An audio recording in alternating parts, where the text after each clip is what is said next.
Le pasteur Billy Graham nous montre pourquoi et comment nous devons arrêter d'être gentils avec tout le monde. La gentillesse est une vertu qui reflète la nature même de Dieu. C'est un fruit de l'esprit, une marque de ceux qui marchent avec lui. La Bible nous dit d'aimer notre prochain, de faire preuve de compassion, de prendre soin des faibles et d'être une lumière dans un monde sombre. Mais si la gentillesse est divine, le discernement est nécessaire. Tous ceux qui viennent à nous, les mains ouvertes, n'ont pas tous un cœur pur. Tous ceux qui recherchent notre gentillesse n'ont pas de bonnes intentions. Et si nous ne faisons pas attention, notre gentillesse peut être mal utilisée, notre compassion exploitée et notre amour pris pour acquis par ceux qui ne l'apprécient pas. Jésus lui-même était l'incarnation de l'amour et de la grâce. Il a guéri les malades, il a accueilli les parias, il a pardonné aux pécheurs, mais il n'a jamais été naïf. Il a vu à travers l'hypocrisie des gens, il a discerné les motivations des foules, et il ne s'est pas confié à ceux qui le suivaient seulement pour ce qu'il pouvait leur donner. Il connaissait le cœur des hommes. Il savait que si certains cherchaient sincèrement la vérité, d'autres ne voulaient que manipuler, tromper et profiter de lui. Sa gentillesse n'était jamais sans sagesse. Sa compassion n'était jamais sans discernement. On a appris à plusieurs d'entre nous à être gentils avec tout le monde, à donner sans poser de questions, à toujours dire oui, à ne jamais repousser personne. Mais ce n'est pas de la gentillesse biblique. Et faire plaisir aux gens va vous vider l'esprit, va vous voler votre joie et vous laissera épuisés, portant des fardeaux que vous n'étiez pas censé porter. Il y a une différence entre être gentil et être utilisé. Il y a une différence entre aimer les gens et leur permettre de vous manipuler. Lorsque l'ennemi veut détruire une personne, il le fait rarement par une attaque directe. Il envoie des gens qui vont profiter de votre gentillesse, qui vont vous épuiser émotionnellement, spirituellement et même financièrement. Pourquoi être trop gentil peut être dangereux? C'est parce que le seul but pour certains, c'est de bénéficier de votre générosité. C'est pourquoi le discernement est nécessaire. Vous êtes appelé à aimer, mais vous n'êtes pas appelé à être aveugle. Vous êtes appelé à être compatissant, mais vous n'êtes pas appelé à être un paillasson. Vous êtes appelé à aider les autres, mais vous n'êtes pas appelé à permettre les responsabilités. Jésus a dit à ses disciples d'être prudents comme des serpents et innocents comme des colombes.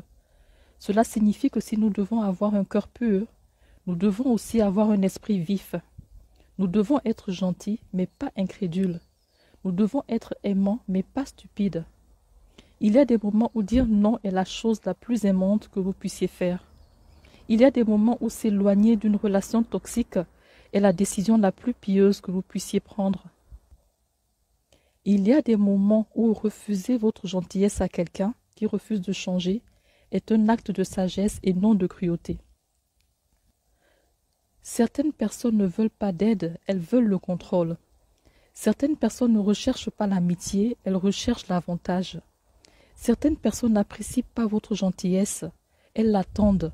Et si vous continuez à la donner sans discernement, vous vous retrouverez vide, vidé et éloigné du dessein de Dieu pour votre vie.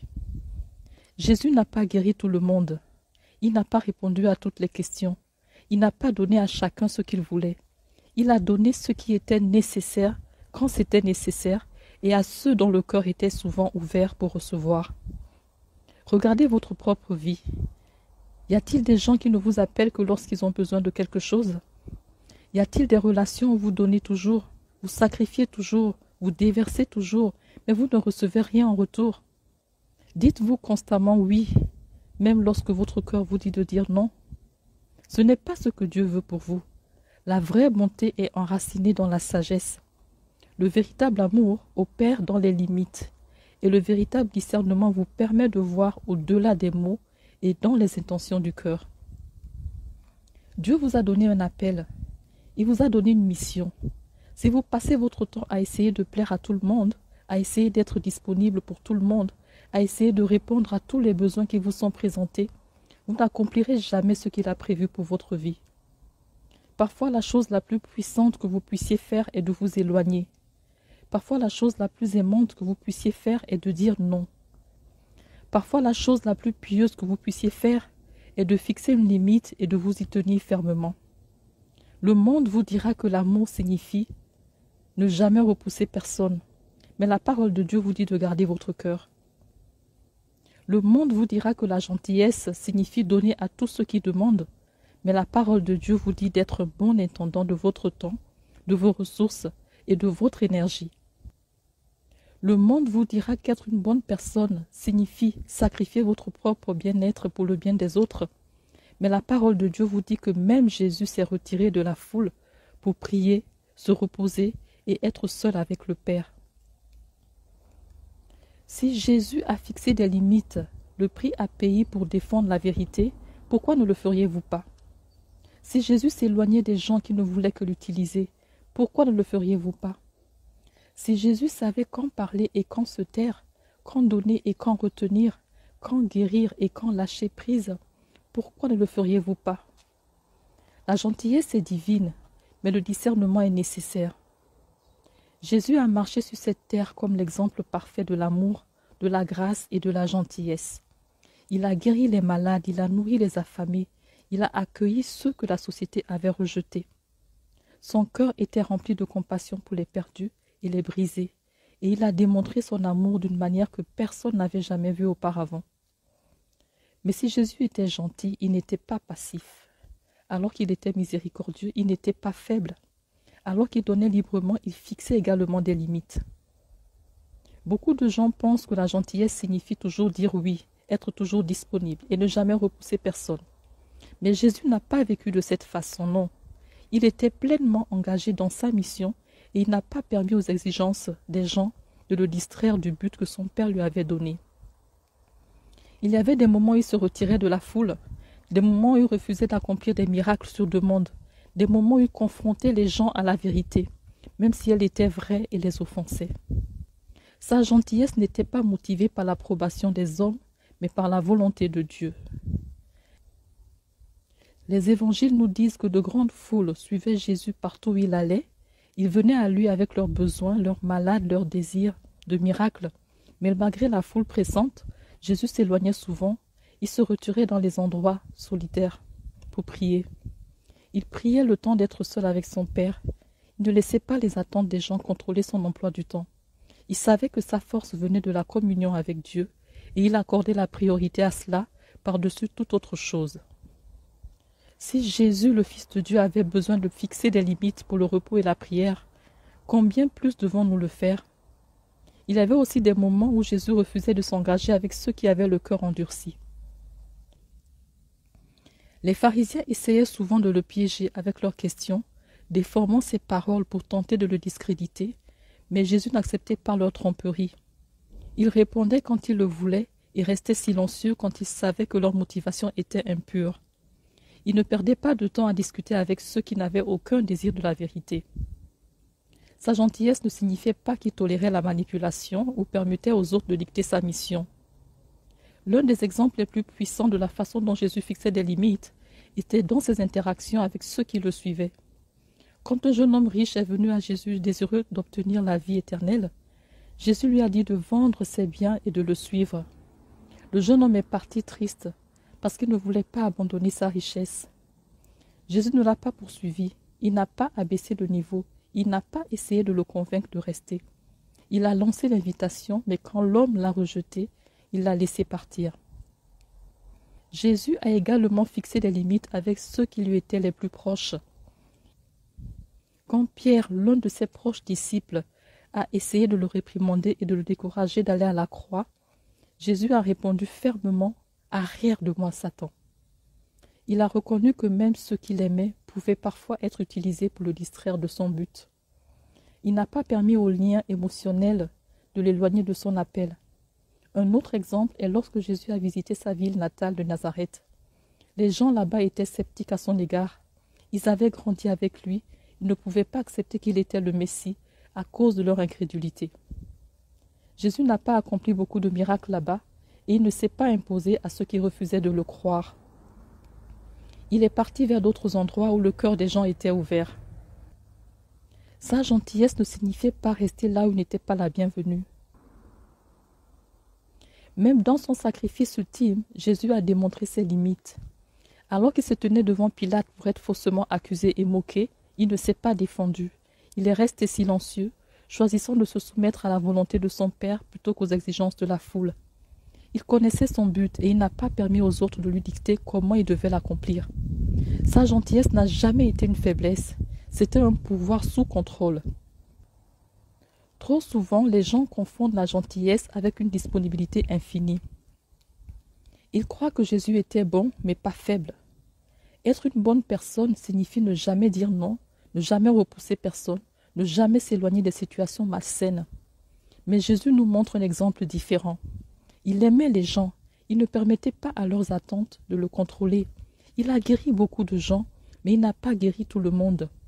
Il a dit la vérité, mais il n'a forcé personne à l'accepter. Si Jésus a fixé des limites, pourquoi ne le devions-nous pas? S'il savait quand s'éloigner, quand se taire et quand dire non, ne devrions-nous pas suivre son exemple? Sa gentillesse est le reflet de l'amour de Dieu, mais elle doit être guidée par la sagesse. Jésus était gentil, mais il a fixé des limites. Tous ceux qui vous sourient n'ont pas à cœur votre intérêt. Tous ceux qui vous tendent la main ne le font pas par amour. Le monde est rempli de gens dont les intentions ne sont pas pures, dont les paroles ne correspondent pas à leur cœur et dont les actions sont motivées par des désirs égoïstes. C'est pourquoi le discernement est nécessaire. La Bible nous avertit à maintes reprises d'être vigilants, d'être sages, d'éprouver les esprits et de garder nos cœurs contre la tromperie. Même Jésus, qui était plein d'amour et de compassion, ne s'est pas confié à tout le monde. L'évangile de Jean nous dit que beaucoup de gens ont cru en lui à cause des miracles qu'il a accomplis. Mais Jésus ne s'est pas engagé envers eux parce qu'il savait ce qu'il y avait dans leur cœur. Il comprenait que certains le suivaient pour de mauvaises raisons, certains voulaient l'utiliser à leur profit. Certains ne recherchaient que son pouvoir mais n'avaient aucun désir de vraie transformation. Il y avait ceux qui prétendaient être avec lui mais qui étaient en fait contre lui. Ce fut le cas de Judas Iscariote qui marchait avec Jésus, écoutait ses enseignements et s'asseyait même à sa table. Mais à la fin, il le trahit pour 30 pièces d'argent. Judas ressemblait à un disciple, agissait comme un disciple, mais son cœur était loin de Dieu. Il suivait Jésus, mais ses intentions n'étaient jamais pures. Il voyait le gain personnel plutôt que la vraie dévotion. Les pharisiens, les chefs religieux de l'époque, parlaient avec éloquence de Dieu, mais leur cœur était rempli d'orgueil et d'hypocrisie. Ils faisaient étalage de justice, mais derrière leur apparence religieuse se cachait un désir de contrôle et de pouvoir. Ils ont comploté contre Jésus, mais Jésus n'a pas fait de mal, parce qu'il menaçait leur position. Ils ont prétendu chercher la vérité, mais en réalité, ils cherchaient des moyens de le piéger. Dans les Écritures, nous voyons des exemples de personnes dont les intentions n'étaient pas ce qui semblait être. Dalila a dit des mots d'amour à Samson, mais son cœur était déterminé à le trahir. Elle a gagné sa confiance seulement pour le livrer aux mains de ses ennemis. Sa gentillesse était un déguisement, son affection un outil de manipulation. Tous ceux qui parlent doucement n'ont pas un cœur tendre. Tous ceux qui s'approchent ne le font pas avec de bonnes intentions. Même parmi ceux qui semblent faire le bien, il peut y avoir tromperie. Jésus a mis en garde contre les loups déguisés en brebis, ceux qui semblent inoffensifs mais sont dangereux. À leur appel, ils viennent avec des mots flatteurs, ils font des promesses, ils semblent gentils et serviables, mais leurs véritables intentions sont cachées. Ils cherchent à profiter pour tromper, pour contrôler. Et si nous ne faisons pas attention, si nous ne recherchons pas la sagesse, nous risquons de tomber dans leur piège. Le monde est plein de gens qui prétendent être ce qu'ils ne sont pas. Certains vous souriront en face mais parleront contre vous dans votre dos. Certains vous offriront de l'amitié non pas parce qu'ils se soucient de vous, mais parce qu'ils peuvent bénéficier de vous. Certains prétendront vous aimer, mais seulement quand ils peuvent vous utiliser. Et le plus grand danger est que sans discernement, nous ne les voyons pas pour qui ils sont vraiment, jusqu'à ce qu'il soit trop tard. C'est pourquoi Jésus a dit à ses disciples d'être sages comme des serpents et innocents comme des colombes. Il ne nous a pas appelés à être naïfs. Il ne nous a pas dit de faire aveuglément confiance. Il nous a appelés à aimer. Il nous a aussi appelés à être vigilants. Il nous a appelés à être gentils. Il nous a aussi appelés à être perspicaces. L'amour ne signifie pas se laisser tromper. La gentillesse ne signifie pas tolérer la manipulation. Beaucoup ont été blessés, non pas parce qu'ils manquaient d'amour, mais parce qu'ils n'ont pas fixé de limites. En tant que croyants, ils manquaient de sagesse. Ils ont donné leur confiance trop facilement. Ils ont ignoré les avertissements, ils ont supposé que tout le monde avait le même cœur qu'eux, mais tout le monde n'a pas de bonnes intentions. Un autre danger de plaire aux gens est que cela conduit au ressentiment. Une personne qui essaie constamment de rendre tout le monde heureux finira par se rendre compte que c'est impossible. Peu importe combien elle donne, peu importe combien elle fait, il y aura toujours quelqu'un qui sera insatisfait et avec le temps, l'amertume commence à grandir et ils se sentent sous-estimés, pris pour acquis, ils se lassent de porter des fardeaux qu'ils n'étaient pas censés porter. Ce qui a commencé comme de la gentillesse se transforme en épuisement. Ce qui a commencé comme de l'amour se transforme en frustration. Jésus n'a jamais appelé ses disciples à être des gens qui font plaisir aux gens. Il les a appelés à être obéissants. Il les a appelés à prendre leur croix et à le suivre, même si cela signifiait perdre l'approbation du monde. Il a averti que le suivre apporterait de l'opposition, que certains le rejetteraient. Lorsqu'une personne choisit de vivre pour Dieu plutôt que pour les autres, elle trouve la liberté. Elle ne ressent plus la pression de répondre aux attentes de chacun. Elle ne porte plus le poids d'essayer d'être tout pour tout le monde. Elle peut marcher en paix, sachant que sa valeur ne se trouve pas dans ce que les autres pensent, mais dans ce que Dieu dit. Le danger de plaire aux autres est qu'il éloigne une personne de sa véritable vocation. Il la maintient piégée dans la peur, distraite par les opinions des autres, épuisée par ses tentatives de répondre à des attentes impossibles. Mais Dieu n'a pas créé son peuple pour vivre pour l'approbation des hommes. Il l'a créé pour vivre pour lui. Lorsque Jésus a envoyé ses disciples dans le monde, il leur a dit un avertissement et un commandement. « Voici, je vous envoie comme des brebis parmi les loups. Soyez donc prudents comme des serpents et innocents comme des colombes. » Ces paroles n'ont pas été prononcées à la légère. Ils ont été appelés à la fois à la sagesse et à la pureté, au discernement et à la justice. Jésus savait que le monde ne serait pas toujours bon. Il appelait ses disciples à se déplacer dans le monde avec le même niveau de conscience. Il savait qu'il y aurait des gens qui chercheraient à les tromper, qui essaieraient de déformer leurs paroles, qui prétendraient être des amis, mais qui étaient en fait des ennemis. Jésus a fait preuve d'une compassion parfaite, en montrant de la miséricorde envers les brisés, tout en ne faisant jamais de compromis avec la vérité. Il savait quand donner, quand guérir, quand intervenir et quand se retirer. Il n'a pas permis aux exigences des gens de dicter ses actions. Il a permis à la volonté du Père de le guider. Lorsque la compassion est dirigée par Dieu, elle conduit à une véritable restauration et guérison. Elle renforce plutôt qu'elle n'épuise. Elle élève plutôt qu'elle ne permet et reflète le cœur du Christ. Si vous n'êtes pas encore né de nouveau, vous n'avez pas encore donné votre vie à Jésus, nous aimerions vous donner l'opportunité de faire de lui votre Seigneur et Sauveur, de naître de nouveau. Et Jésus nous a rendu la tâche facile. La seule façon est de croire en lui avec notre cœur et de le confesser avec notre bouche.